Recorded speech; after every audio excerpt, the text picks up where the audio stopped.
Essa daqui é uma complicação que pode gerar uma baita de uma dor de cabeça no consultório, tá? Porque pensa só, aqui a gente está vendo, é um paciente, é uma criança, se trata de uma criança, mas pode acontecer também com um paciente adulto, ok? E aquele momento, né, que o paciente procura, confia em você, a saúde dele, aí ele pega, tá ali numa boa, você já fez toda uma conversa, uma tranquilização, você vai anestesiar esse paciente e você usa um anestésico tópico. Tá tudo bem usar o anestésico tópico, existe uma importância no cuidado, no controle de dor do paciente, né? Cada cuidado em cada detalhe que trabalhe no sentido de reduzir a ansiedade desse paciente pode ser extremamente válido, tá? E é o caso do anestésico tópico.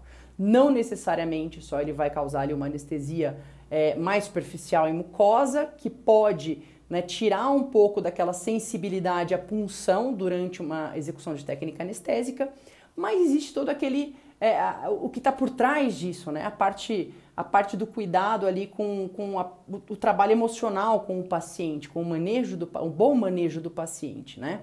Então esse anestésico tópico, se ele vai ajudar o paciente ali a se sentir mais bem cuidado, a reduzir, né, é todo um protocolo no sentido de reduzir a ansiedade, porque a ansiedade ela tem sim um impacto na percepção de dor do paciente. Quanto maior a ansiedade, né, maior a chance dele ter aí um impacto negativo nessa percepção de dor, então aumentando de uma certa forma a sensibilidade desse paciente, ok? Então numa dessa, esse protocolo, o uso de um anestésico tópico prévio à punção com uma agulha ali para fazer a execução de uma técnica anestésica, tá super ok. O que precisa ser cuidado e que aí sim pode chegar nessa complicação e te gerar uma dor de cabeça, o que que é?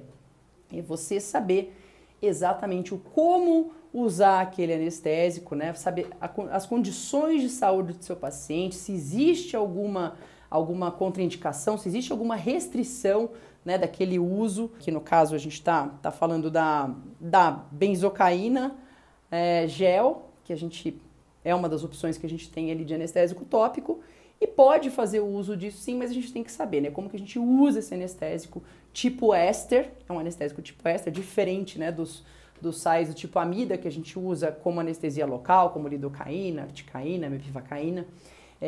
Então ele tem as características dele e também existe a forma, né, qual que é a recomendação de uso. Esse anestésico ele pode ter sim os casos de sensibilidade, de reação local, de alergia. Felizmente, né, a maioria dos casos, essa reação alérgica ela tende a ser uma reação mais local mesmo, tá? Não sistêmica, a não ser que a gente estivesse falando aqui, né, de uma superdosagem desse anestésico, dessa benzocaína gel, especialmente num paciente, né, infantil, num paciente ali que realmente ele está mais sujeito a uma superdosagem em função do menor peso corporal que esse paciente tem. Tá? Lembrando que é um anestésico que a gente não usa em pacientes com 2 anos ou menos, nos pacientes onde o seu uso, né, é indicado, você tem que saber o como fazer. Vamos pensar aqui. Não é para você pegar o que não é para você fazer. Não é para você pegar um rolete de algodão inteiro, besuntar esse rolete de algodão no gel, né? Você fala assim, não, eu vou fazer uma bela anestesia tópica que o paciente não vai sentir nada da minha punção.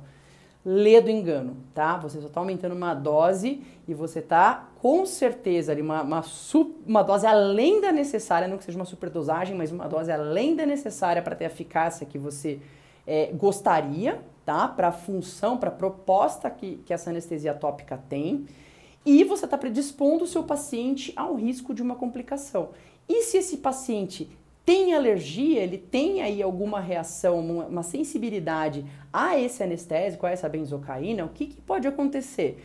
Se você deu uma super de uma dose, então você vai ter uma reação muito mais exacerbada. Se você tiver uma ponta de uma cabeça ali de um cotonete, né, que está com esse anestésico tópico, se você tiver um pequeno chumaço de algodão ali realmente adequado ao tamanho do seu local de punção, a sua área de punção, vamos pensar que é uma agulha que você vai colocar ali, certo? Essa agulha ela tem uma área extremamente reduzida, então você vai colocar o suficiente só para anestesiar aquela área que você precisa. Tá? Isso você reduz a dose desse anestésico, no caso dele dar uma reação, essa reação vai ser muito mais amena do que se você besuntar aqui um algodão, um rolete de algodão inteiro e deixar esse anestésico aqui passando igual se fosse algo extremamente, né, proveitoso. Você fala, nossa, eu estou hidratando o paciente aqui com essa anestesia, e não é essa a proposta. Então a complicação que isso pode gerar no consultório aí é bastante grande, né, no caso de você ter uma reação realmente mais extensa. O paciente ele pode sair às vezes com o rosto todo, né? Eu já vi em caso de região anterior, paciente adulto, ok? Mas com essa sensibilidade, a benzocaína, de sair até com os olhos quase fechados, tá? Em função aí de um aumento de volume extraoral bem significativo, né, por conta dessa reação alérgica. Então aquele paciente ali, ele sai extremamente traumatizado, é uma situação extremamente traumatizante, aquele desconforto, enfim, todo aquele quadro, o fato dele ter que, às vezes, buscar um serviço de urgência, ter que fazer uma medicação, às vezes, injetável, enfim, todas as complicações que você não quer, aquele paciente que confiou em você. Se isso acontece, né, e por conta, às vezes, de uma displicência ali no uso, simplesmente parece algo muito inofensivo ali, mas ele não deixa de ser um fármaco, e como todo fármaco, ele é dose dependente. Você tem que saber exatamente o que você está usando aí, para não só evitar uma dor de cabeça para você no seu consultório, mas acima de tudo sempre para você prezar pela saúde do seu paciente, tá certo? Grande abraço, um grande beijo e a gente se vê na próxima.